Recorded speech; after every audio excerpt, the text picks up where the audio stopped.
welcome to another edition of the Durham Bulls podcast, which is where we come every week to celebrate the great players, the great managers, the history, and the traditions that are the Durham Bulls. I'm Patrick Kinas, the broadcaster for the Bulls. If it's your first time with us on this podcast, we thank you. We've had some special guests already with Charlie Montoyo, Hall of Fame manager, Bill Evers, Hall of Fame manager of the Bulls, Ryan Stanek, Brandon Geyer, Miles Mastrobuoni, and many others. So stay tuned. We'll drop new episodes every Monday at noon. We're glad you're with us. You can find us on Apple and on Spotify and on the YouTube channel the Durham Bulls have, Durham Bulls TV.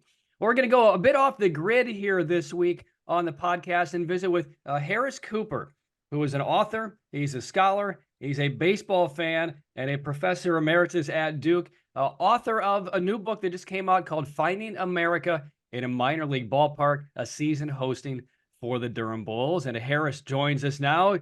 Good morning, Harris. Welcome to the show. How are you?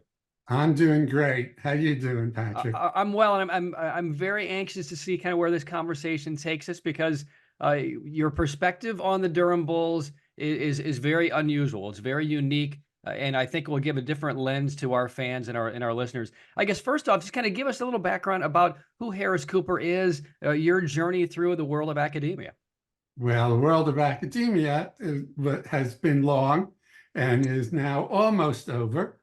I got a PhD in social psychology at the University of Connecticut, went to work for a year at Colgate, then to the University of Missouri for 26 years. And then I've been a Duke professor, or emeritus professor now, for 21 years. I served as the department chair of psychology and neuroscience, and I spent a year as the dean of the social sciences.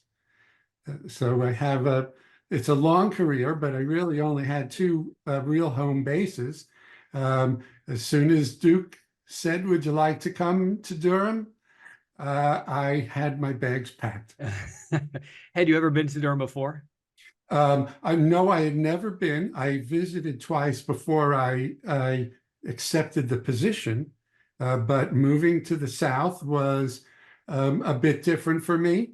I grew up in the Bronx, New York, 3 blocks from Yankee Stadium, then moved to the Midwest. So this was a little bit different, but just to get to the bottom line, we love it here.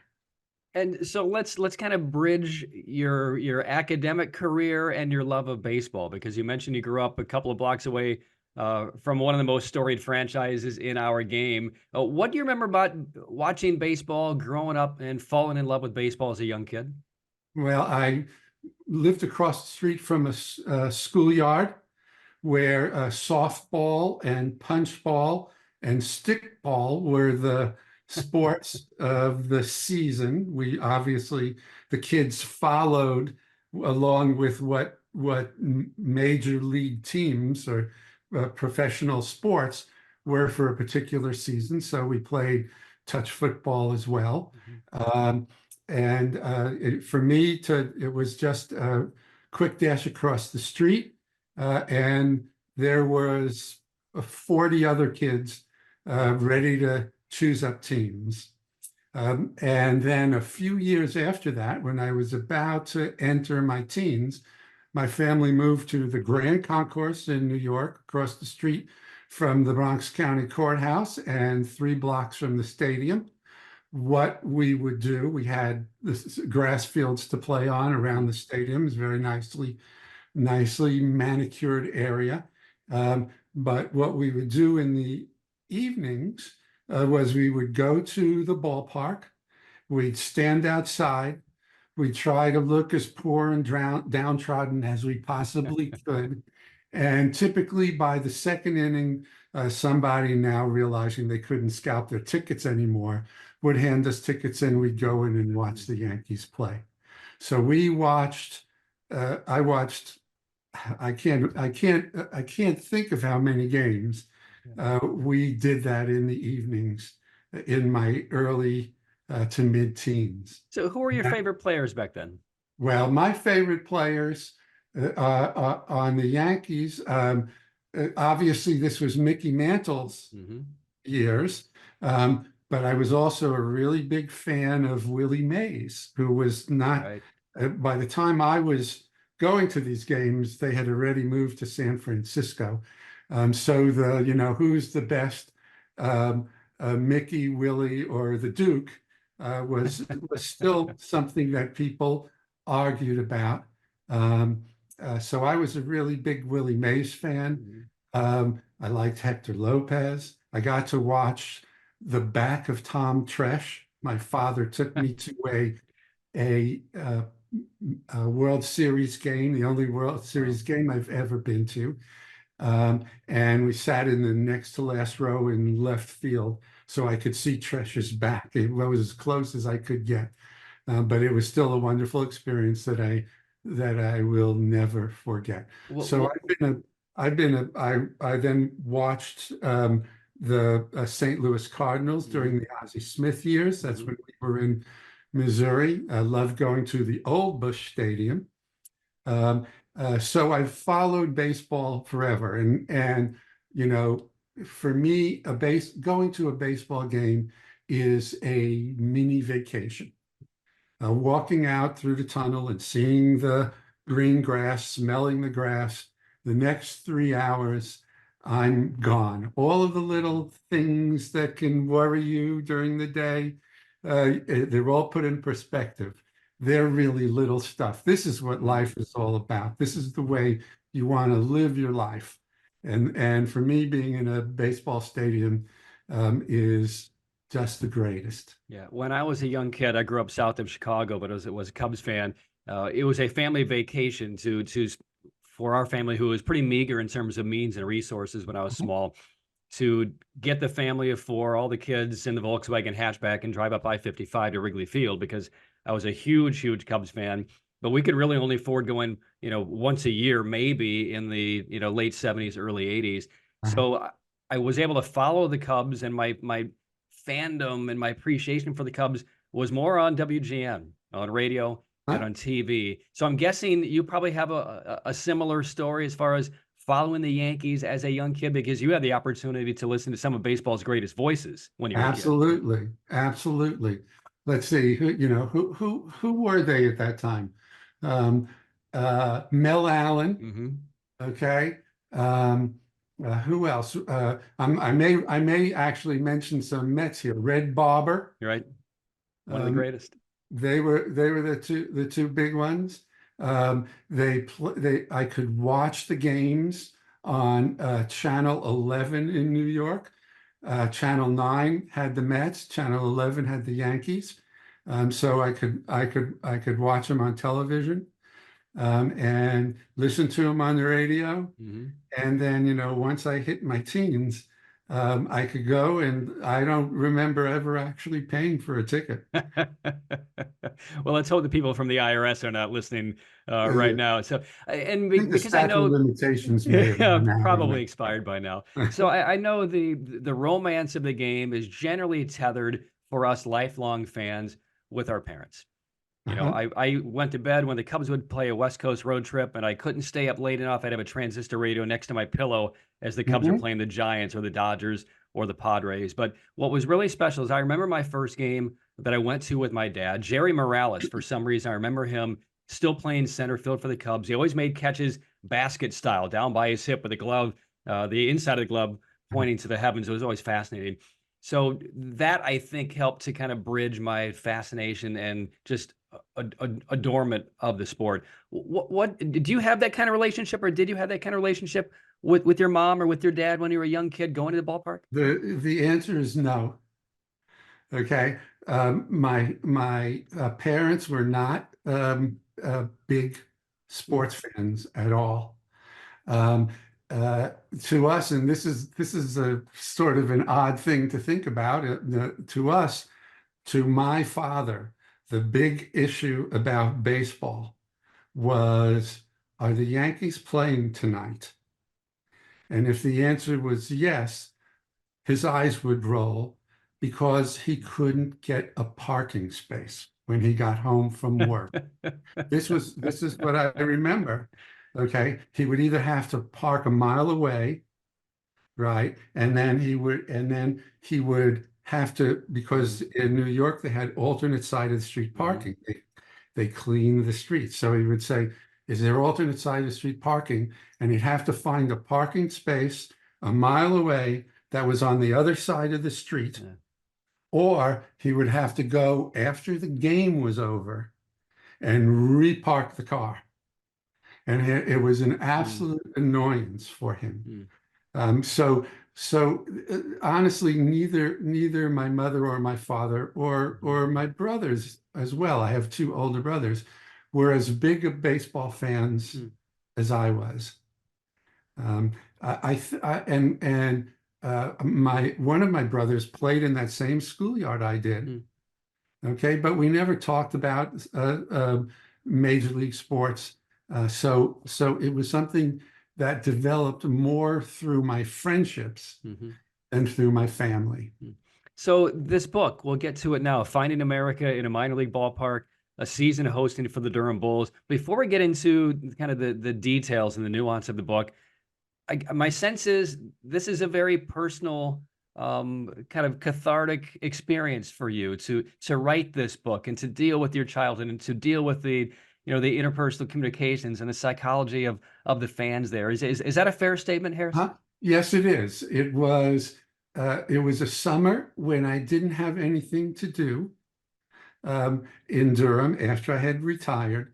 And my wife and I decided to go see the Duke baseball team that was playing at the Bulls ballpark. And honestly, I believe it was the opening day. It was February. It was 50 degrees out. Right. There were maybe 800 people there in a stadium meant for 10,000. Most of them were probably, I'm probably even counting the ball players and the mascots and their families and their girlfriends. And I'm walking down the concourse, and a woman approaches me, looking at me. I think she probably discovered that I didn't look like a bad candidate for a seating bowl host position. And she says, "Would you like to work here?" And I said, "Oh, thanks for asking." And she handed me her card. And I went home and I dropped it down on my desk, and it sat there and it sat there. And I said to myself, being an usher, I don't like to use that term because we don't ush anybody, we host. And I said, this is something that could be a dream come true. And then I said, well, maybe I can actually take some notes. And if things work out, I can write a book about my experiences. So I called her. I called her up. I emailed her and I said, how do I apply? And she said, here's where the link is. I went and I filled it out. Next day, I got a phone call for a phone interview. Can you stand on your feet for 4 hours? Yeah, but not on one foot. And he said, well, come on in. I went in the next day and I got the job. And then I began taking notes, which I would do on my iPhone just by putting in the keyword that would remind me the next morning about what had happened at the game or whatever. And I started to do it. And after a couple of weeks, I said, this may actually work out. So I got in touch with the Bulls, and through a friend, mutual friend, and the Bulls got me in touch with George Habel, who I'm sure you're aware of, the vice president for special projects.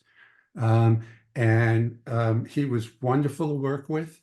We came to an agreement about what the Bulls could suggest to me about what I wrote. And I told him, I said, George, if at any time you feel that this is contrary to what you would like to see out there, you tell me and I'll stop. So let's And back up a second. A couple of different tangents off of this. Was it- the game that you attended, the Duke game, was that the first time you'd set foot inside the DBAP, or had you been to oh a Bulls no, game before? no, we would go um, on occasion. I didn't have seasons tickets, Mhm. but a day at the ballpark was always an option, Okay. and it wasn't the first time I had ever been there. So you were aware then, Harris, of what kind of the responsibilities are. I'm guessing you kind of peripherally followed the Seating Bowl hosts and kind of Uh, analyzed or evaluated what their uh-huh. job descriptions was and how they interacted with fans during the game. Is that fair? It's fair, but the things that were became truly parts of the most valuable experience were things that the typical fan won't see, or they'll see it and it won't register. You want a couple examples? Sure. Okay, the That's why first you're one, here, Harris. first I'll tell you the negative parts of the job. Okay, the first one of the negative parts of the job is wiping down the seats. Okay, you've got to do it if it's raining, and I can say it now because the pollen season is over. I don't know where the pollen comes from that lands on the seats at DBAP, but you could never keep up with it. Even if they came and washed them down before you got there, there was still, it from your car. You drop your laundry off at the dry cleaners and you come out and your clean car is all of a sudden green. That was number one. Okay. And number two, maybe tied for number one, was chasing the kids out of the aisles, Mm. right? This is a fire hazard. Okay. And it's one of the things that you're told in the orientation. He says you got to keep the kids out of the aisles. And there's no way to keep the kids out of the aisles. You can push a bunch of them out, and sure enough, others will arrive who have just been kicked out from two aisles to your left or right. So those were the things I didn't like doing. The things I liked doing best, they also involved the kids. One was, and I may get in trouble with the Bulls for this, but when you're a seating bowl house and you get to the game and you're cleaning your seats and walking through, seeing where your assignment is, you'll often find baseballs. Mhm. And I would take the baseballs and put them in my pocket. I'm supposed to give them back. Okay. But when you've got a baseball in your pocket and you see a kid who's just missed a foul ball, who's been behaving really well, has done something special, you can take the ball and you can give it to a kid. And you can imagine how this lights a child's eyes up. What you probably don't think about is how it also lights up the eyes of his or her parents, right? It absolutely makes their day. It's something that you can think about and think that they may never forget Mhm. that they got this baseball at this game. And some of them are very, very young. Did that The happen to you as a kid with all those games you attended when you were 12, No, 13? no. The only time I got baseballs, and this is also um, maybe very revealing, was when spent a summer in San Francisco, and I would go to the Giants games, and I would sit by the bullpen, and I would yell out to the relief pitchers and say, "You got a ball?" Right? And that I have never caught a baseball at a ballpark. However, there are guys, and you can look them up online, who have made a lifelong commitment to getting baseballs, Mhm. and they will actually give you rules to follow about how to position yourself, Mhm. where to go, when to show Mhm. up in order to get baseballs. So it really is an issue of perseverance. You persevere and you'll get one. But Yeah, let me I tell you the other thing that was great. I'm sorry, you want to No, say I was something? just going to say the USA Today several years ago did actually a study on every ballpark at that stage. I think there were 28 in the big leagues at that time, of where the hot spots were in the stadium for foul balls. So Uh-huh. they went back over 10 or 15 years worth of data, the foul balls, where they landed, what sections, what rows. So, and the article was, just as you had mentioned, for those who are lifelong determined to get maybe their first foul ball or get one at every ballpark, that these are the odds are more in your favor in this section at Wrigley Field than they are at this section at Busch Stadium. So they had that as a guide, but that still is something that sits in my mind all these years later. Yes. And the kids would run from one to the other. Mm-hmm. You know, it depended if a lefty's up, a righty's up. They knew, and they would go and they would stand in the aisles and they'd stand on the concourse. The other thing that I in the course of my hosting, I probably took 200 pictures. Okay. You would see a group of people standing there like this with holding their phone out here trying to take a picture. And you could walk up to them and say, would you like me to take that picture for you? And they lit up as well. They'd say, thank you so much. It just brought a smile to their face. It brought a smile to my face. So those were the two, the best part and the worst part of being a host. So let's kind of walk through the process. First off, how many games did you work in? And this was 2023 or 2022? Which season was it? 2022, the championship So season. 2 years ago, when the Bulls won their second consecutive AAA national championship, the Bulls played, I guess we moved to 150 games. So they played 75 home games that year. Did you Yes. work most of them? How many did you work? 45. 45. Yes. So when you're when the idea is kind of germinated in your head about writing a book with the great access that you have, the insight that you have working as a Senior Bowl host, did you have a template as far as what you thought the book would look like, or did it just kind of develop organically as the season would unfold? You used the word organically. Okay. It was 15 homestands, and I essentially did 3 games each homestand. And as I was writing these, I would take my keywords, and the next morning I sat and I did that very first draft to fill it out, and then I went over it multiple times. So there are 15 chapters of that nature.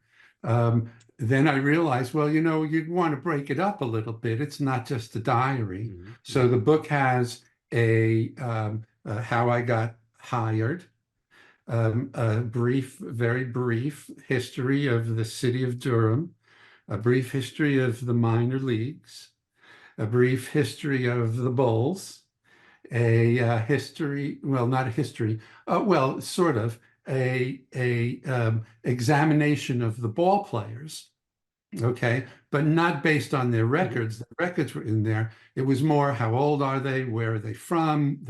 What country? When were they drafted? So that I could actually pull together statistics that would say, they're better educated than most Americans, because certainly the international ball players have probably not been to college, but almost every American ball player comes out of college. Okay, they're a little bit younger. Okay, a lot of them from Texas, a lot of them from California. Right. So that one has that. And then there's a chapter that's basically a wrap up that brings together my biggest observations and etc. So knowing when you started the book on day one and completed your first night diary when you went back home to the end, I'm sure you probably had ideas of maybe a certain direction that the book may go, and then you go northwest instead of southeast. And were there some of those kind of hinge moments for you in the process? Were you able to recognize those as they occurred contemporaneously, or did they kind of strike you as you reviewed and began the writing process when you were done?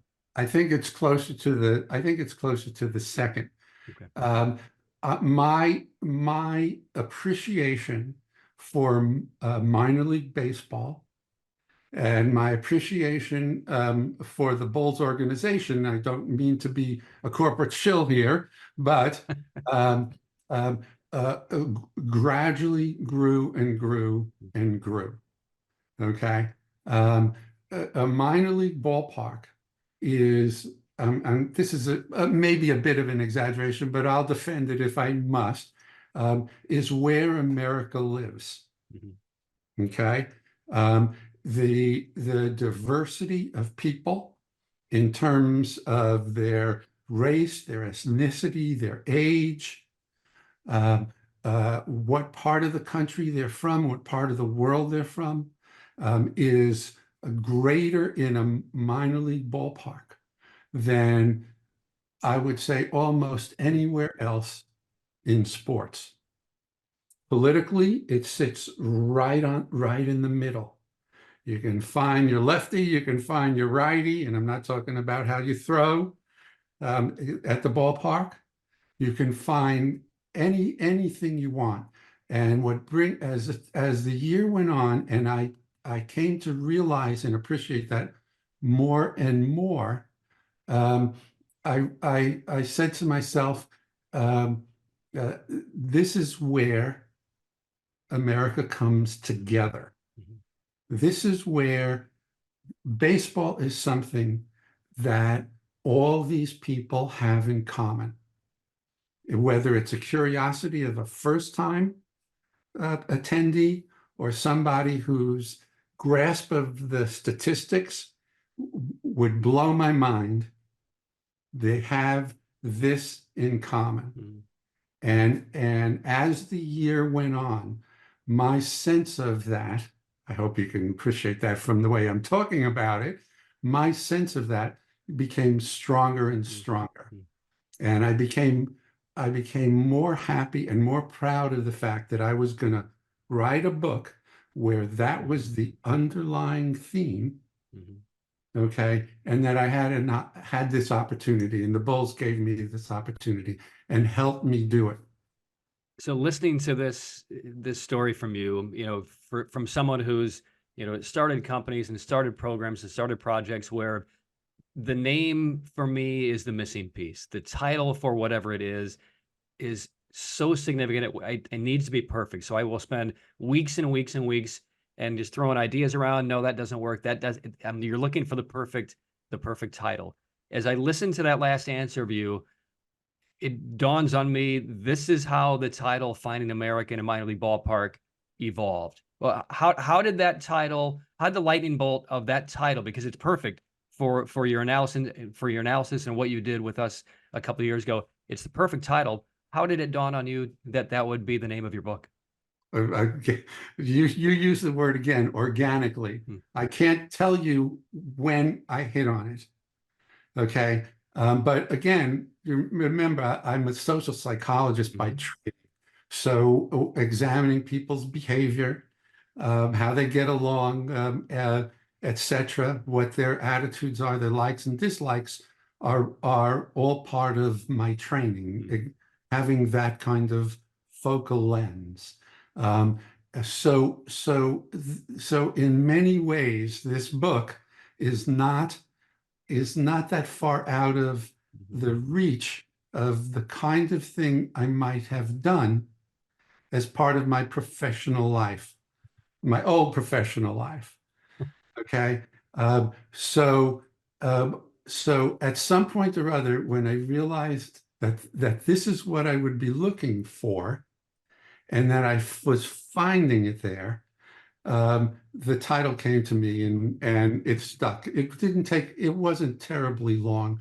I would say it was a month into my adventure that the title came to me. Yeah, I feel like you're reading over my shoulder because one of my notes is because you are a psychologist by trade, you've dedicated your career to psychology, as my dad has back in Illinois. He spent 35, 40 years in your industry.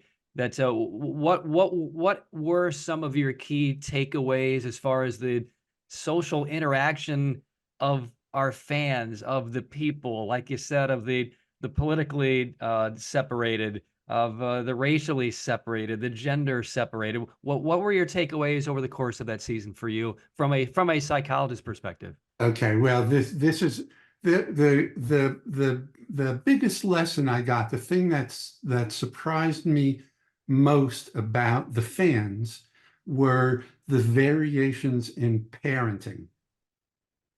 Okay, there were parents who were perfect parents, and their kids behaved great.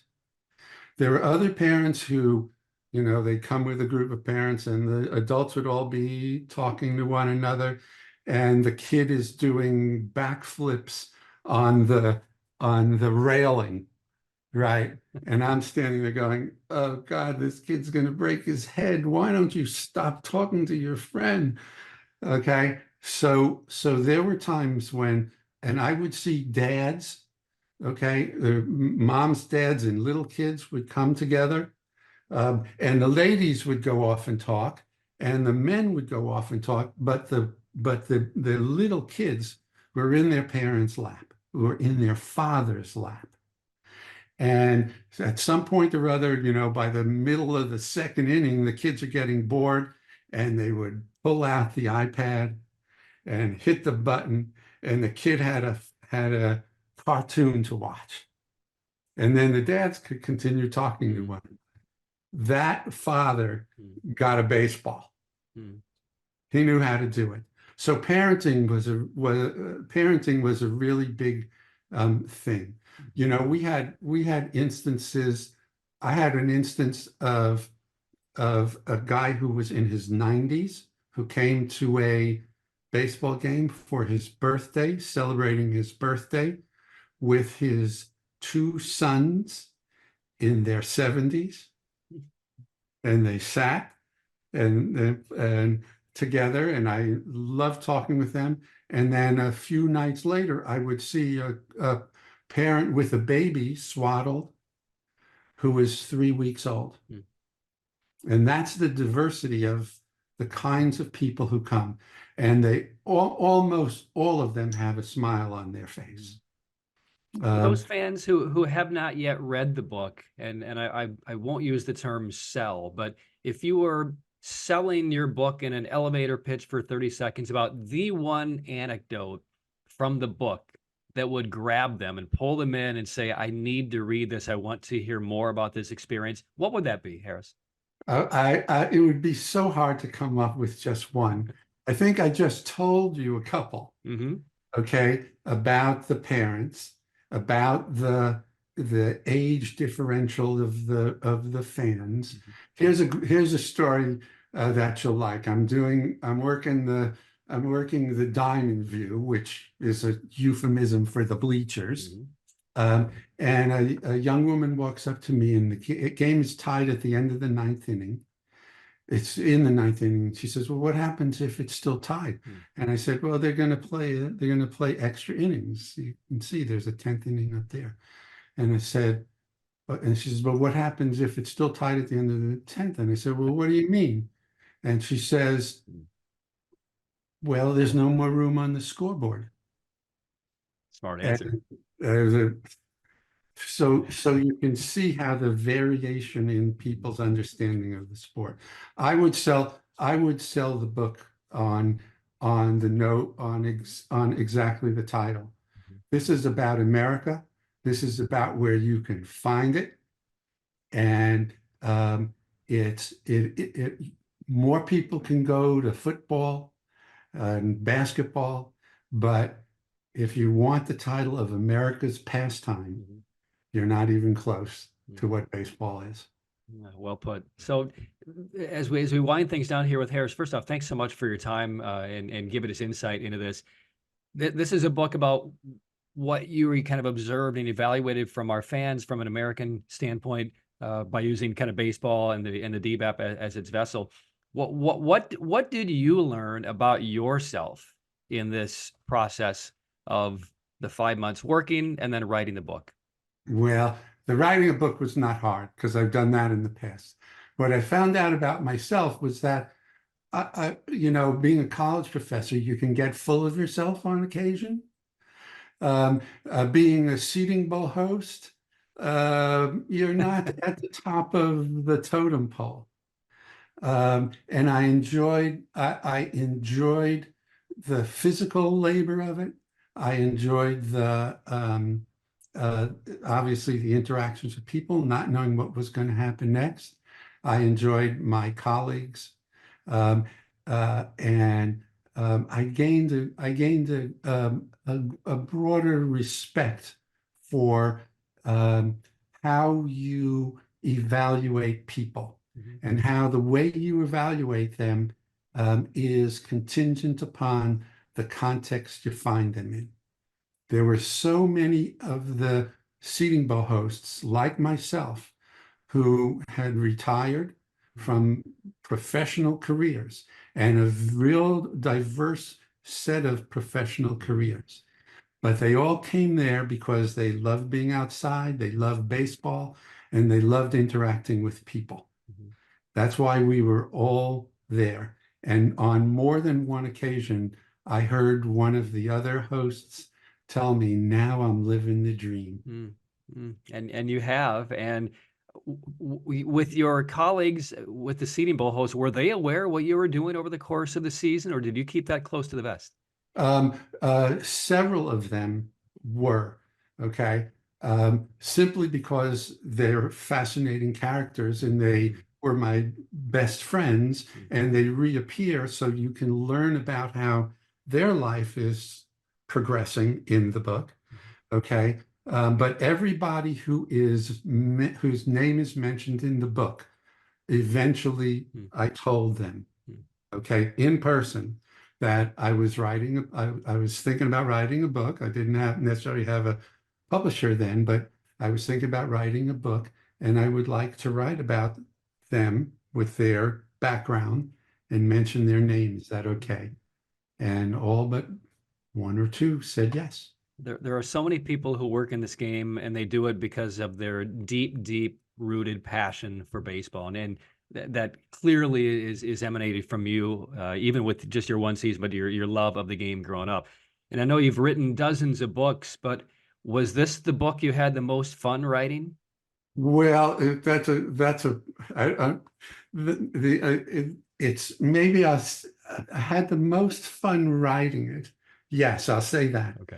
But I also have, since retirement, written another a nonfiction, popular nonfiction that's called American History Through a Whiskey Glass. And it talks about the role that whiskey has played in American history. You know, everybody knows that Ulysses Grant was a drunk, and probably there were a couple of other presidents who were as well.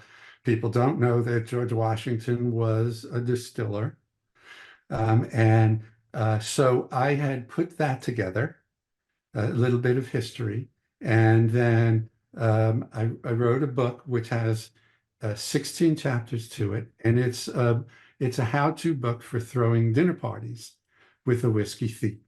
So you get a little history, you get a whiskey based on that time era, you get a playlist of popular music at that time, and a recipe taken from a historical cookbook.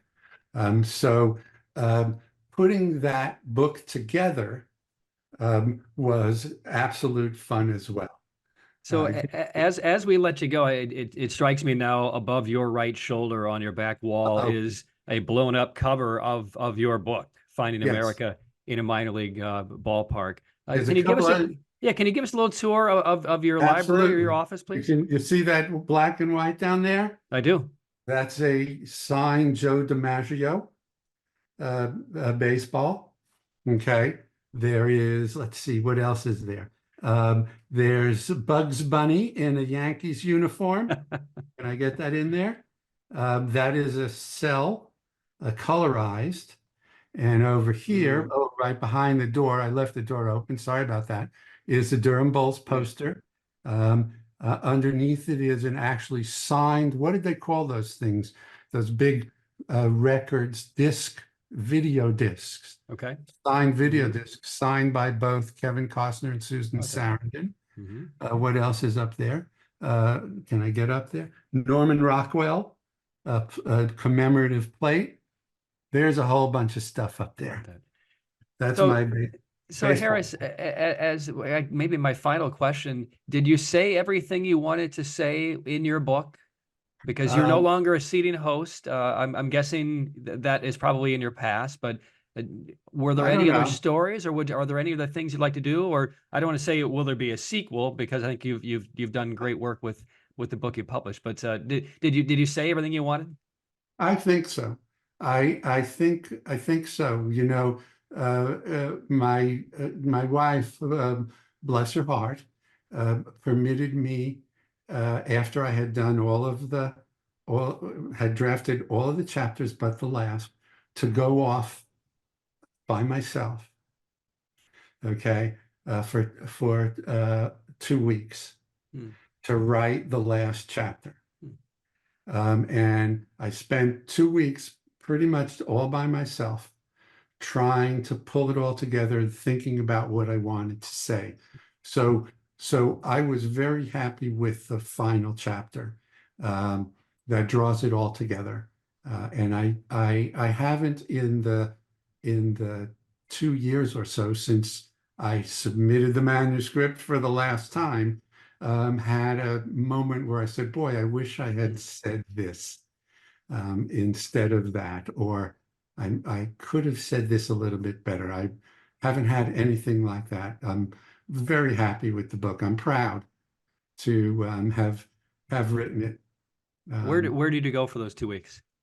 Where did I go? To Colorado. Um, we spend our summers in Colorado, and we couldn't that summer, which is why I was here. So I went and I locked myself 8,000 feet above sea level, and rode away. And how long did it take for that last chapter to Well, really come you together? know, I had, when I was on the plane, I had these vague, one page of single space notes, and I had no idea how I was going to make it, bring it all together. But then it probably took me a week to 10 days to draft it the first time. And then I started the revision process, moving things around, finding photographs and things like that. So I was pretty surprised I was worried when I left that I was going to be able to do my experience justice. When I was on my way home, I felt pretty good about it. Well, let's let the fans who are watching right now know where can they go to find your book. Okay, there is a website called findingamericabaseball.com, and you can read more about the book there. You can also order it from Amazon, from Barnes and Noble, from Target. You can also order it directly from me, and I'll send you a signed copy. Okay. It's available at the Bowles bookstore. Signed copies are available at the Bowles Tina store.